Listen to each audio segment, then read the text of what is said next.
On this episode of Skeptiko, Alex talks with best-selling author and consciousness philosopher Tim Freke. What's been obvious to me over the last period, since finishing my last book, that a new hegemony has arisen in the West. It's in America, it's in the UK over here, and it's a very dead form of science. And it's a bit like I didn't foresee really how fundamentalist religion would come back and hit us between the eyes. And I didn't quite see either that we would end up with this fundamentalist, narrow, literally, as you say, soul-destroying idea, which creates this meaningless idea that we're clever monkeys clinging to a rock, hurtling through space on a meaningless journey to nowhere. Stay with us for Skeptiko.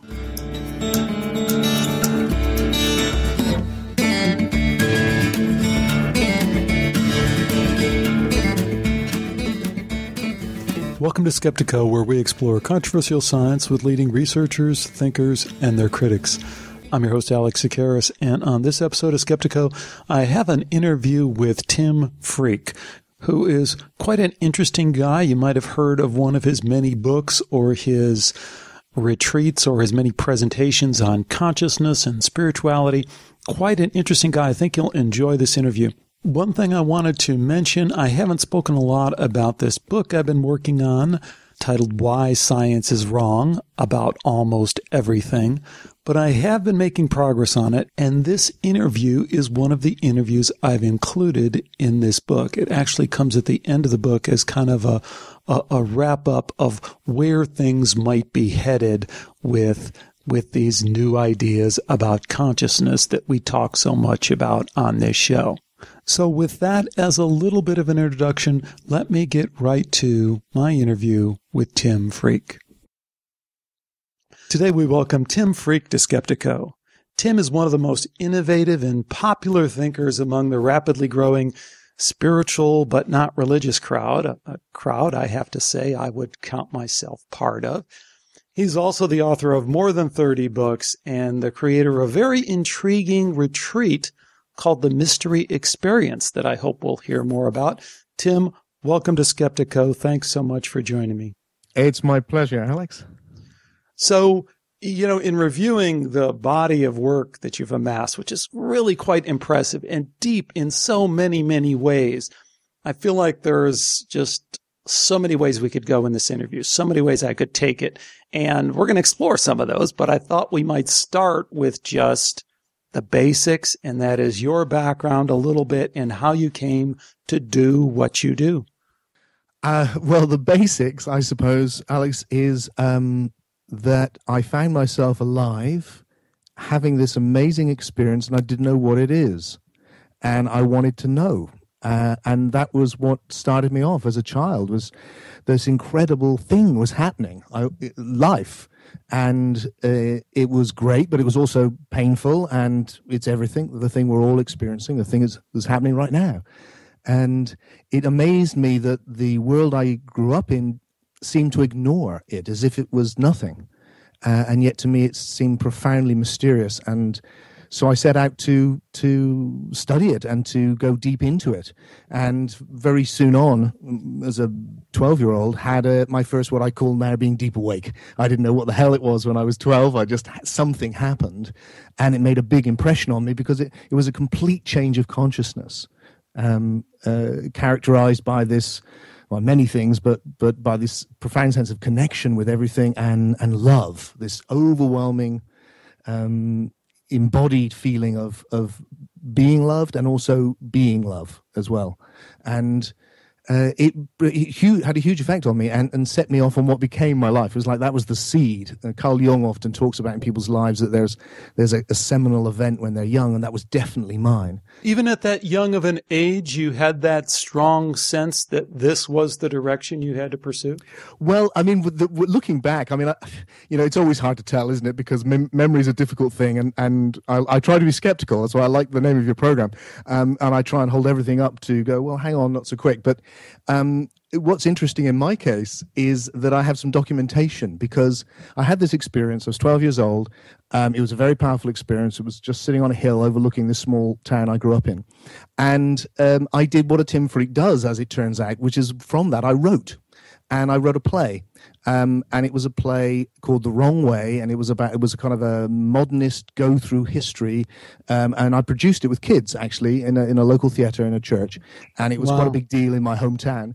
And it was about the figure of Jesus, who I would later write about in a very controversial way, preaching an idea of love, which was obviously fashionable and in the air at the time I was a kid, so it wasn't completely out of the blue. But the last paragraph of this play could have been from one of my books now, and I found it a few years ago in the little box that my mum had kept of all my stuff, and there it was. Oh my goodness, the things. I think I've been on this huge journey, but the thing which I really have ended up writing about was there right from the start when I was 12 or 13. Oh, please, you have to share. What's that last paragraph? Well, I don't have it on me, otherwise I would. But the essence of it was, that the thing which I come back to again and again, in most of my books, I think they're all unique. I'm very proud of them in that way. But I think there's something similar, which is they start on a journey from what the hell is going on, this mystery of life. They go through a great philosophical exploration and the different experiences available to us, and usually end up coming right back to the simplicity of what the thing we know, what in the spiritual I'd now call a gnosis, a deep knowing. The thing we know, the real simple thing is that on a profound level that we're all one, and that what really matters is love, and that what really matters is love has been the thing which has pushed me through all these different twists and turns of my own journey. And it was there right from the start. In exactly the kind of way that it was expressed reminded me of myself even now.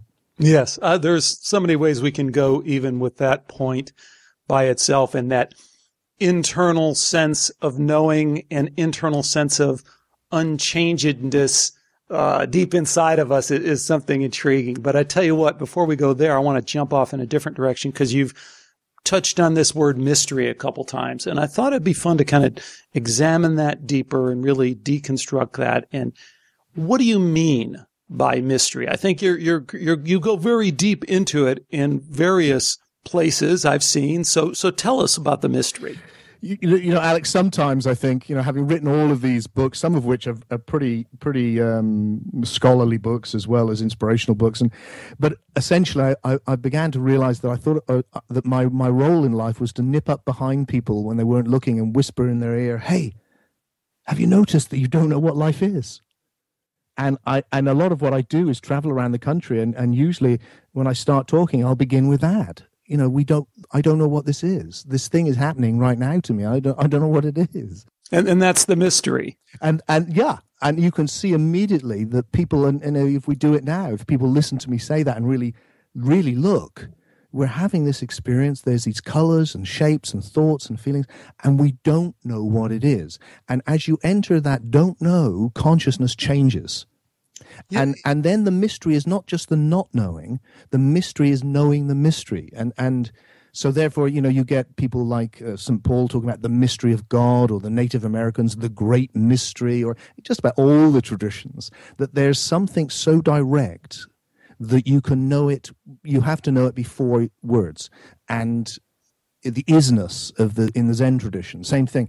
So what I mean by the mystery is that. I also like how you contrast it with the non-mystery that we're so used to and so forced upon, if you will. So you talk about reductionist science and how it's all about non-mystery, And I like how you work in this idea of it's just. I mean, that is the ultimate kind of counter to mystery is, oh, no, it's just. Or it's evil twin that I like to throw in there. It's not. Well, it's not that. It's not that. It's just this. And talk a little bit about that and talk about... Yeah, the just word, I really, really struck me exactly what you've just said when I was... Because I love science. I love all human knowledge, and I love science. I love its attitude. I love what it shows. I hate reductionism because of this narrowness where it reduces the richness of life to one narrow story. And you can always say, it's just, the birds are singing. No, that's just them. That's just them holding their territory. Well, it is them holding their territory. It's not just that. Or, I've fallen in love. Really? That's just chemicals. You know that, don't you, in your body? Well, it is chemicals, but it's not just chemicals. And it's that seeing that no matter how much we understand of life, when you look at the sunset, it still goes, wow. And that wow is the mystery. And when we lose that, whether it's looking at the world in terms of our understanding of it, or just, in our relationships with our lovers, when you lose the mystery, it goes dead on you. And my whole relationship with life feels a bit like that. When it's a lover, and when I lose the mystery, it goes dead on me. I put it in a box. I think I know what it is, and I don't. And I need to remember that for it to stay alive. Right, but Tim, what about this deep need that we have, that all these other folks are tapping into, for non-mystery, for certainty, for understanding, right? Because that's what they're really playing on. So in the same way that the scientists are playing on that, the reductionists, and saying, oh, no, it's just. The atheists are playing on it and saying it's not. And the fundamentalist religious people are playing on it and saying, oh, no, it is just this. And then even as you, I think, quite fairly point out, there's even folks in the non-duality community that are playing the other game too and saying it's not, no, it's not. It can't be more. It can't be God in the sense that you've thought about it. It must not be that. So what is it about our need for non-mystery, our need for certainty that makes us so susceptible to this line of thinking? For me, Alex, the key, the very foundation of the philosophy that I've arrived at now, the one that's in my latest books, is what I call a paralogical approach, paralogical thinking, which is a word I coined to capture a tradition which is very, very old, actually, which is to understand that the nature of this mystery of life that confronts us is inherently paradoxical. Which means, as the great physicist Niels Bohr said in his idea of complementarity, that to understand the nature of life, we need to see it from two opposite but complementary perspectives at once. And if we don't see it with both eyes, we don't see any depth, if you like. So we need both of these. So yes, I'm a spokesman for the mystery, but I love words and I love story. And my whole job as a philosopher is to create the best story I can. And I need that. I can't live without a story. If I lived just in the mystery, I would be an amnesiac. I couldn't function. It'd be ridiculous. Even these noises I'm making would have no significance because I would have no memory of language and so on. So I need story, but I don't want to get lost in story. I need not this or that, but both. So for me, it's not that we need to get rid of the story. It needs to be open-ended. We need also the mystery. So we have both at once. And my experience with nearly all of the great questions which I explore is it's usually not this or that. It's both. And my experience of that is I have a real need to find certainty. It's just I don't find that certainty in words. And I don't expect to anymore. I find the certainty, ironically, in the mystery.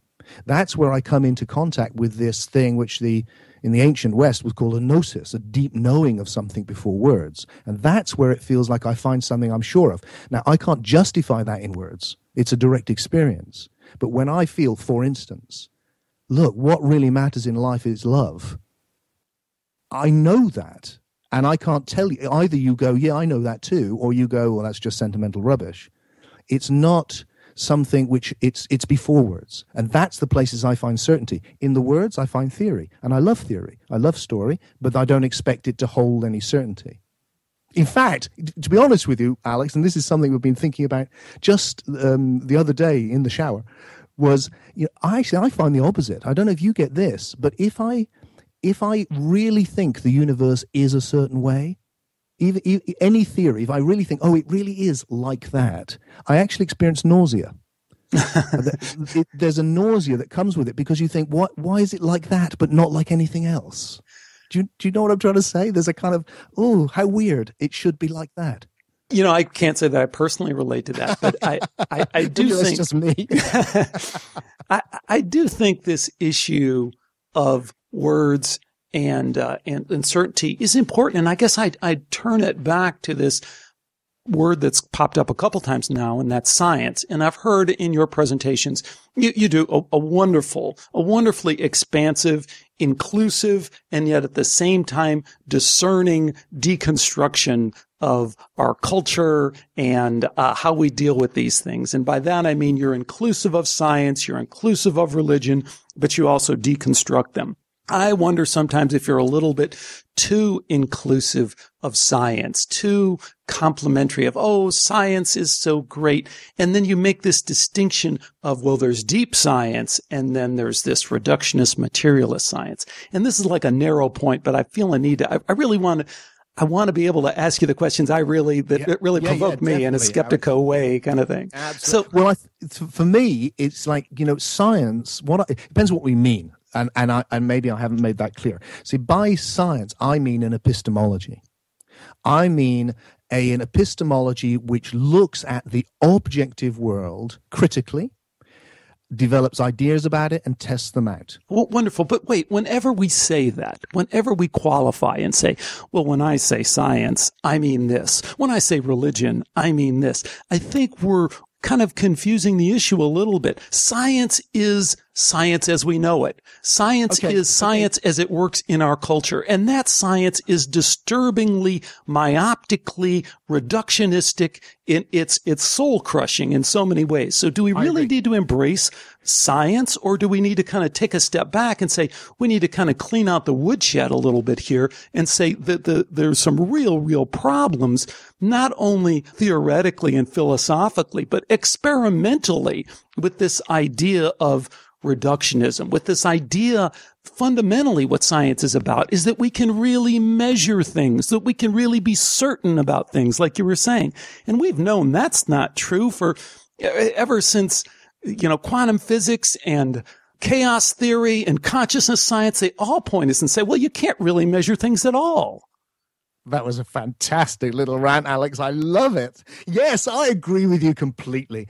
You're probably right. I'm far too polite. And there's been a part of me which is, we went through, with my dear friend Peter Gandy, I wrote a numbers of books attacking religion for a while. And then I moved on to trying to express philosophy, which was synthesizing deep spirituality, which, as you rightly say, I call deep science. What's been obvious to me over the last period, since finishing my last book, I haven't written for a while, is exactly what you're saying, that a new hegemony has arisen in the West. It's in America, it's in the UK over here, and it's a very dead form of science. And it's a bit like I didn't foresee really how fundamentalist religion would come back and hit us between the eyes. And I didn't quite see either that this, because the prophets of science had moved so far on from materialism, because they'd left fundamentalism completely behind, because none of the great quantum physicists were materialists, or, that this was such a dead philosophy, that science would become, that the word, as you rightfully say, would become associated with something it's not. Just as religion becomes associated with something it's not, that we would end up with this fundamentalist, narrow, literally, as you say, soul-destroying idea, which creates this meaningless idea that we're clever monkeys clinging to a rock, hurtling through space on a meaningless journey to nowhere, where I don't see anything in the findings, in the experimental nature of science, which points to that at all. I think actually what's happened is that a way of investigating the world has been conflated with a philosophical interpretation of that. And the philosophy of reductionism and materialism is dead, it's finished, it doesn't work. And yet somehow that very stupid idea, polite in the past, I'd like to take the opportunity now of not being polite and saying I think it's a complete I really think it's the job today is to undercut it, because it's in danger of suffocating us. Wonderful and wonderfully well said.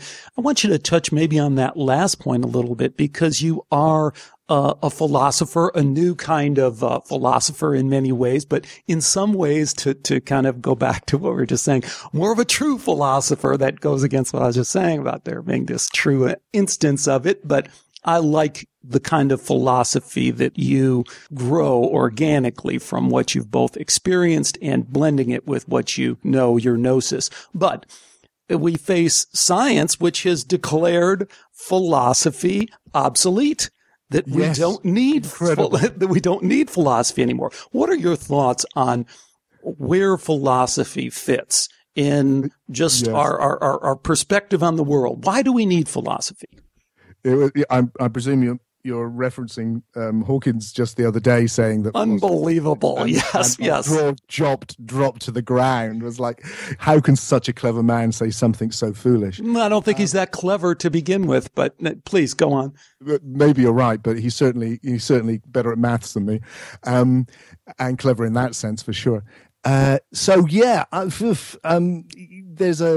the role of philosophy, is for me, is why I'm attracted to it. It's a meta discipline. It allows you to put your fingers in every pie, because it's really just coming right back to the basics and going, okay, what is it? That's why I say, for me as a philosopher, the question I start with every morning is, what is this? And what should I do about it? These are very childish, simple things. And then all the questions that come from that, like what is science, come from, well, it's a way of trying to answer what is this? Does it answer it? How does it answer it? What ways does it answer it well? In what ways does it miss what this is? Same with spirituality. And what I'm looking for is a philosophy which can encompass and account for my actual experience. And I want to be able to share that with others to see if it can account for their actual experience. The complication is that everything is paradoxical. So what we need is a philosophy which can embrace paradox. And part of that paradox is what we experience depends on how we look at it. So that's not even there's something which we can look at and go, and now what do you think about it? In the thinking about it, it shapes what we experience. So we're living in a hall of mirrors in that way. Mm-hmm. So that's both confusing but exciting. It allows us to see that we're kind of creating our experience as well as interpreting it. Mm-hmm. When I heard that Stephen Hawking's quote that philosophy has been obsoleted more or less by science, it just struck me of the prince trying to usurp the king, really. It's like really? Philosophy is the king. Philosophy asks the fundamental questions that we then charged science with. Who am I? Why am I here? So we started with those philosophically, and then we said, okay, science, go pill around over there, see what you can find out. And then the prince rises up and says, oh no, I am the true king. I mean, what happened there with him is a fine example of the thing I was trying to say, and maybe it's too subtle a point to really get across, but it seems key, is that what he's done is not notice. And it's a staggering thing, but he hasn't noticed that what he's calling science is a philosophy. Exactly. And that by not noticing that, he has therefore made a philosophy the truth, whereas actually it's an interpretation of certain evidence and ideas. And in conflating the two, he's both destroyed science and philosophy. Yes. Well said. I tell you what, let's switch only slightly, and you've touched on this a little bit, but your latest book, The Mystery Experience, and it ties into this retreat work that you're doing that we want to hear more about. But the other part of that word is experience. What have you found is our experience? What are we experiencing? Because again, we have to look to science. Science says you're not really experiencing anything, but we obviously are. That's an absurd notion. So what is our experience? Fundamentally, what is it? Yeah, science is great in that. Well, materialist science, let's be clear. That kind of limited thing. Yes, it starts from the premise, what exists is the objective world, studies the objective world very, very carefully, comes back with a lot of very interesting things to say, and announces that nothing else exists but the objective world, which is what it started with in the first place. Whereas the rest of us are actually living in this incredible reality where we experience what used to be called the soul, and what we today call the psyche. In fact, the ancient Greeks also called it psyche. It's an ancient world, where there's this inner really, a dimension of our reality doesn't exist in space and time in the same way that our bodies do, and that can be explored in just the same way as the physical universe, and it's amazing, although subjective. And that's what spirituality is involved in, and that's really my area of expertise. It's what fascinates me. That's subjectivism. I'm a subjectivist by nature, not an objectivist. And what I've done is explore it, and what I found in there is that if you can change state, and that what you experience depends on what state you're in. And if you can enter these deep awake states, you experience life in a whole different way.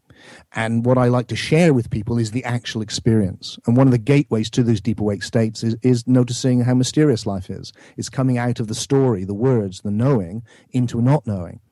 And then there's this profound experience of oneness and love. And what my aim is in the Mystery Experience Retreats, and indeed in my book, is to give people that direct experience so that it's no longer just something which they've read or words or ideas. It's something you're feeling, something you feel so deeply in your body that you can't deny it. The thing about the experience for me is that it feels more real, not less real than my other experiences. And that's why it has an authority for me. But it can't have an authority for anyone else because they're not feeling it. But it has an authority for me because it is so powerful and so real. And what I want to do is share that power and reality of that experience of connectedness and love, because I find it transforms how we live our lives and how we are with each other. Tim, what do you think or suspect is the relationship between that feeling of connectedness, that feeling of love, and our day-to-day conscious experience, and I like the way you put this, that arises out of our field of being? I think it's to do with the paradox of our own identity. That our own identity is marked by paradox, just like the wave particle paradox in quantum physics. Our own identity is that we are both a separate particle and we are part of one wave of life, and that the job of spirituality in nearly all of the great traditions has been to wake us up from identification solely with the particle, so that we become conscious that we're not just this separate individual, we are also one with the whole of life. And so the job is to look deep within to find this place before words where there is this profound oneness of being. And see the reality of that. And then it's a bit like, well, the image I use is, it's like then the experience of being of everyday experience becomes more like a lucid dream, where right. I call it lucid living. And in the same way that when you dream, you can see, look, I'm a person in a dream, but also I'm the dreamer. And in this awakened state it's comparable. I feel like, I can see I'm Tim, but I'm also, if you like, the dreamer of the dream of life. Mm-hmm. And one with everything. And I like how you hold on to and help us better understand how we can hold on to the Tim there, that the Tim doesn't have to disappear, that the Tim is a player in the play as well, and an important player because it's the only perspective, it's the only seat we have in the theater, is the Tim seat. Yes. So talk a little bit about that because I think so much of, and I don't want to get too far into inside baseball here, but there is a strain of the non-duality consciousness kind of crowd that wants to kind of suppress in a way the idea of the individual or the importance of the individual in a way that I think is also in a way soul crushing to people too. It's like, how do I resolve that with my experience? Yes, it's the mirror of the materialist fundamentalists. The materialist fundamentalists, it is. They reduce it all. They cut it all up into tiny little pieces and go, look, all it is tiny little bits of matter. And the non-dual fundamentalists reduce it all to one big blob where it's all just one thing and it has no color. And what's in the middle is what we actually experience. And for me, it's both. It's not either or, it's both. Is it one? Yes. Is it many? Yes. Which is it? Both. Is it a wave? Is it a particle? Both, depending on how you look at it. It's both at once. And that's the beauty of it. And so for me, the personal is not an illusion to be seen through or some horrible ego thing which has to be got rid of. It's great. I mean, I'm meeting you as Alex here. And isn't that wonderful? You're not me. Great. And we can make these funny noises and pass ideas between us, and we can explore the experience of being alive together. But we don't have to get lost in just being separate. We can also have a sense that we are both the universe meeting itself, and those two things coexist depending on how you look at it. And we don't have to choose one or the other. And that's why this paralogical or both-and philosophy has become the absolute foundation of my way of looking at life. And the deep nature of that paradox, the self-evident nature of that paradox, launches us back into the mystery, right? Because we can't escape that's somehow not only mysterious, but mysterious in a way that is unresolvable. We just don't have the equipment to resolve it. And that's a little bit of, on one hand, if you take it too hard, it's an ego dump. And on the other hand, if you take it, it's just a humility that you can just kind of ease into and say, it's okay. I don't have to figure everything out. Yeah, well, see, when I talk about, the mystery, the great mystery, I'm not, for me, when I say life is a mystery in its deepest sense, I don't mean like it's a mystery which we haven't solved yet. Like, is there life on Mars? Well, what we could find out. Yes, there is. Right. No, there wasn't. Whatever. It's not like that sort of mystery. We don't know yet. I mean that the deepest thing which we are confronted with about life and our own nature is a mystery. That's what it is. It's the absolute mystery. That's its nature. Its nature is to be before our ability to think about it, and therefore to speak about it. Therefore, to come into contact with the isness, again, to quote the Zen people, it is a direct experience before all of that, and therefore it is by its very nature unknowable in that way. And my own nature feels like that. What I am can't be known as an object. It can only be known directly as a subject. My own spirit. So therefore, it's before my ideas about who I am. Any idea I have of who I am is an idea, but what I am is before that. So there's a place for both the ideas and the objective experience, and there's this subjective gnosis as well. Okay, great stuff. There's so many other places we could go with that, but I want to switch gears a little bit before we run out of time. I have to talk about Jesus. Dear Jesus. Of course, folks who know your work would know of your groundbreaking book, The Jesus Mysteries. And it's wonderful in so many ways. It's challenging for people that are clinging to certain preconceived ideas of what that history is all about and what they think they know. But at the same time, it can be liberating in that same way. I want to approach it from a slightly different angle. And that is, do you have a vested interest in Jesus existing or not existing? Because I think that's still, even though you've kind of come down pretty firmly on one camp, I think it's somewhat of an open issue historically. Do you have a strong interest, preference in it being one way or another? I mean, I don't think we're ever going to resolve it. Certainly not. I don't think you can ever prove that someone didn't exist. Well, maybe you can. I don't know definite for sure about history. It's very wide open. I suppose I have a vested interest in the idea that he doesn't exist because I've written 3 or 4 books claiming that he doesn't. And, being right is always nice. but personally, actually, as Tim, I have no vested interest in it whatsoever. I had a very important relationship with my idea of an historical Jesus, and like everyone, my Jesus was very much like me. He had my values. He was like me, but better. And I very nearly became a Franciscan friar twice when I was a young man. I have no desire for there not to be a Jesus. It's more that the studies that Peter Gandy and I ended up doing really imposed that idea on us. And at first it felt like a loss, and then it started to feel like a huge gain. And I started to understand this Gnostic perspective of understanding it as myth, and that it was about my own journey as a human being, and that looking for a real Jesus was like looking for the real Good Samaritan. It was a complete red herring. Okay, but let me probe that, and I don't want to get too far into inside baseball, but let me probe that from a couple angles. So you have someone like Bart Ehrman, who's an atheist, even though he calls himself an agnostic or something like that.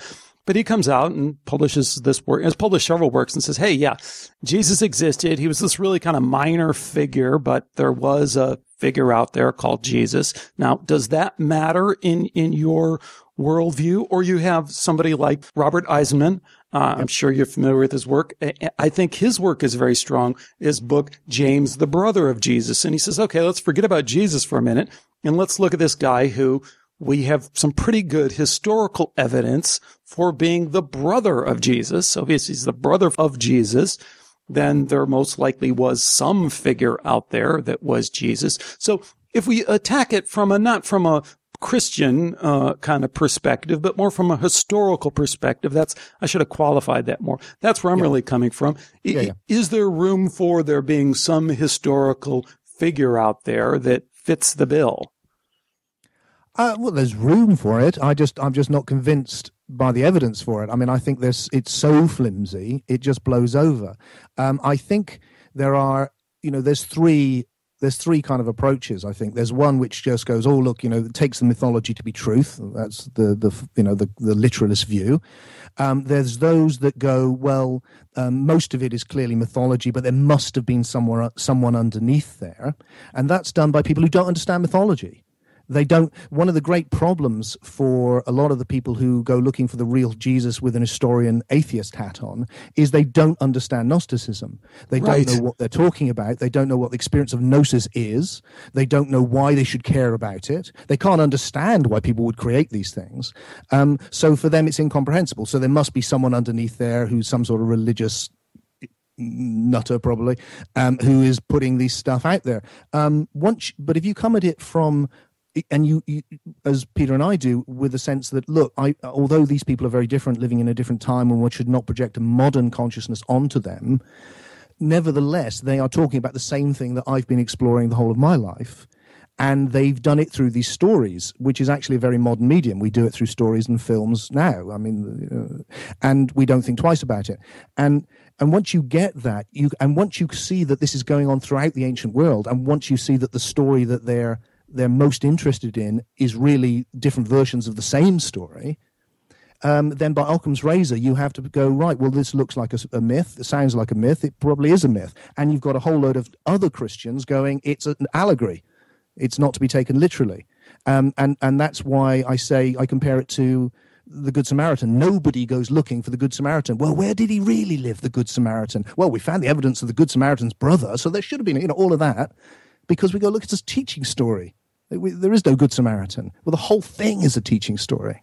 The whole story from virgin birth to death and resurrection. Right, but we also have the angle of and again, I think it's so enriching to approach it from the angle that you are, from this spiritual reality angle, because you're right. I think if you approach it from this hardcore atheist perspective, it's a skewed thinking. I mean, it's another form of apologetics where I'm going to work backwards to explain all this unexplainable stuff, and I'm going to try and jam it back into my framework. So I think it's really refreshing to approach it the way that you are.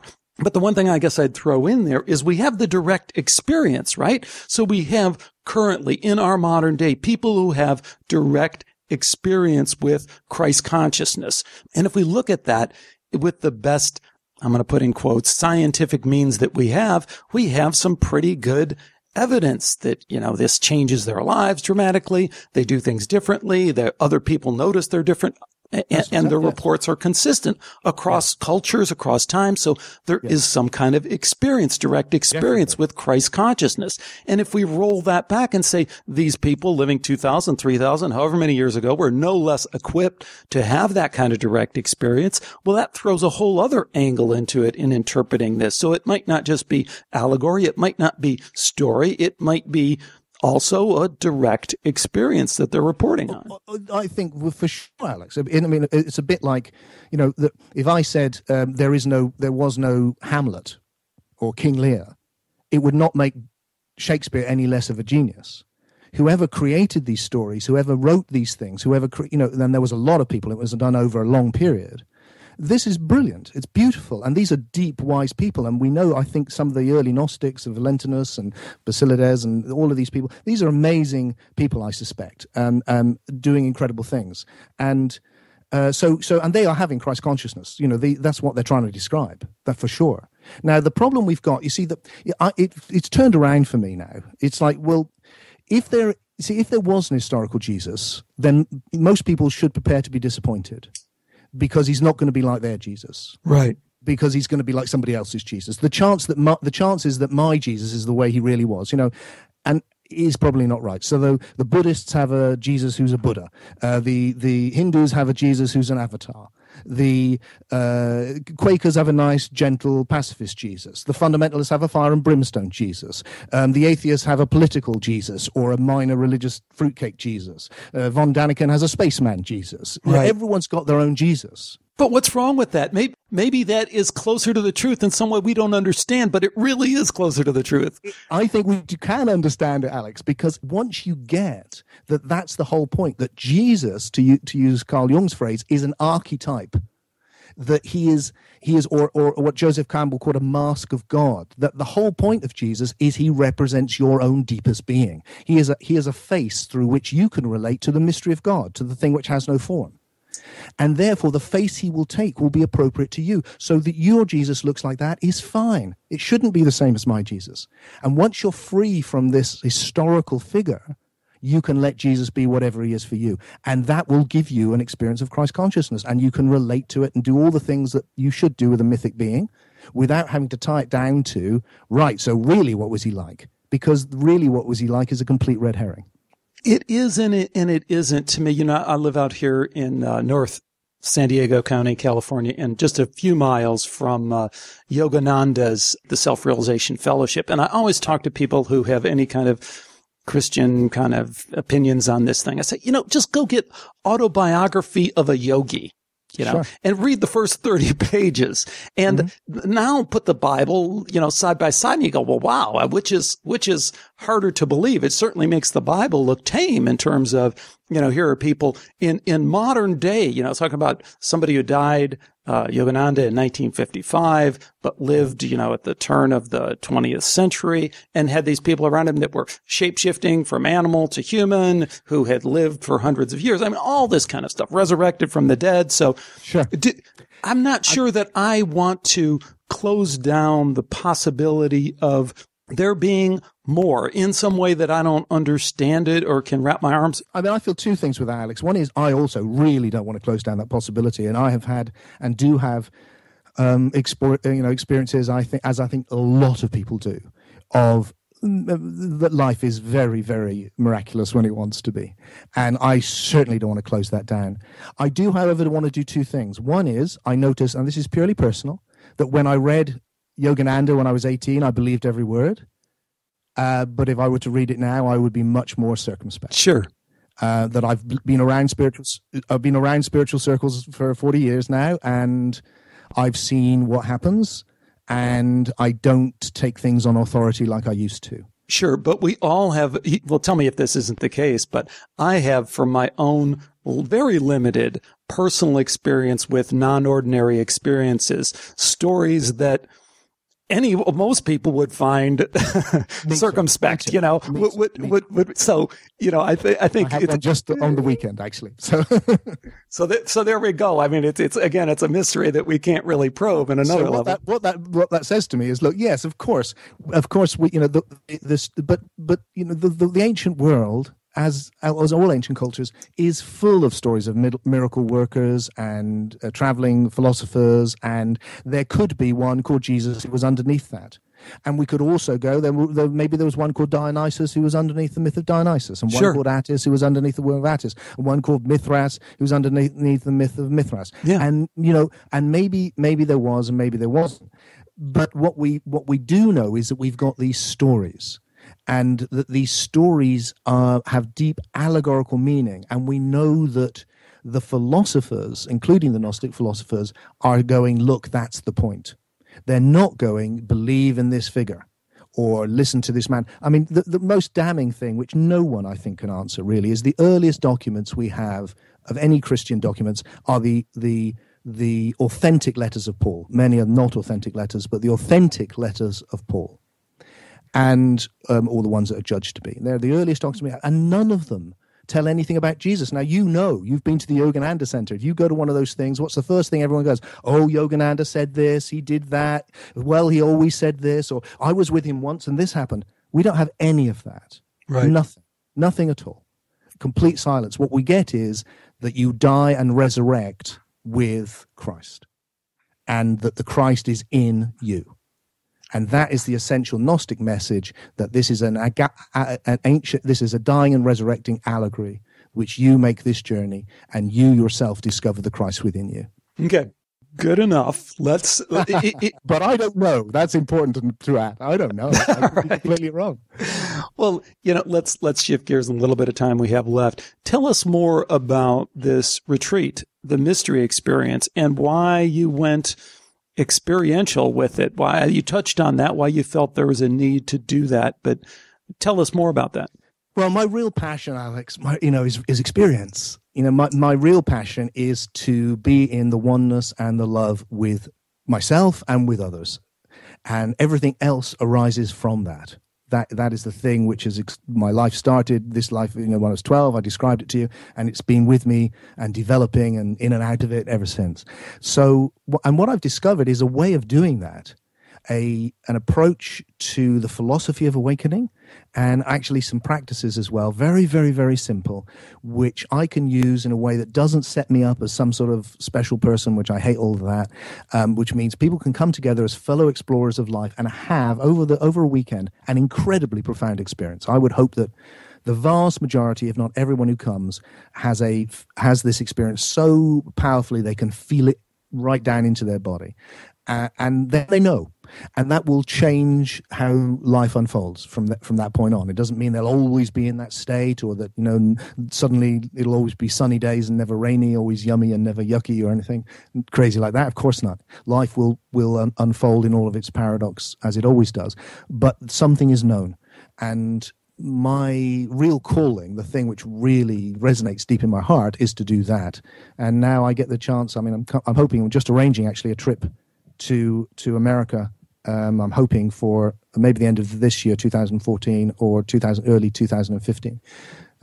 So my hope is, if people want to experience it, they need to check me out, check out the website and see that this is available, because I am pretty confident now, having done it all over the world with so many people, that most people will be able to get this for themselves. So it's not just a second-hand tale. It's a first-hand experience. And the website is The Mystery Experience. TheMysteryExperience.com, or if you Google Tim Freke, it's such a crazy name, but spelled Freke. They can find me, and there's lots of videos there. And there's our Mystery Experience film, which is a beautiful little 5-minute film, which I made with a filmmaker in the UK to try and convey something of the feeling of this awakening. How natural it is, how available to all of us it is, and how it feels. It's a very nicely done video. What books would you point people to that are maybe hearing you for the first time or dipping into this for the first time? Well, my latest, The Mystery Experience, I think is a great place to actually start, because it's where I've ended up, and I try to make everything I do fresh and accessible. It takes you on a journey through the philosophy and practice that I'm exploring into the mystery and back into everyday life. And if it's more the Jesus stuff, which you're thinking, oh, that's intriguing. Well, there's a whole series of books, but it starts, as you said, Alex, with the Jesus Mysteries, which is probably as good a place as any to start. Great. Again, our guest has been Tim Freke. It's an amazing body of work. I do hope you explore it if you're at all interested. Tim, thanks again for joining me. It's been a real pleasure. Thanks again to Tim Freke for joining me today on Skeptiko. And I have one question to tee up from this interview, and it has to do with the discussion Tim and I had about science and how forgiving and understanding one should be about science as we know it versus how critical of a stance we might take. So I think I expounded on that enough in the interview. So I'll leave it to you to take it from there. But tell me your thoughts. Tell me what you think, positive or negative, as always. The place to do it is either at the comment section of the website or at the Skeptiko forum. You can find both at skeptiko.com. Of course, you'll also find all our previous shows available for free download and an email and a Facebook link to me. Well, that's going to do it for this episode of Skeptiko. I have a number of interesting shows coming up. I really do. I can't wait to get them all to you. And I have some other projects that I'm working on that I hope to announce in the not too distant future. So more coming. Stay with me for all of that.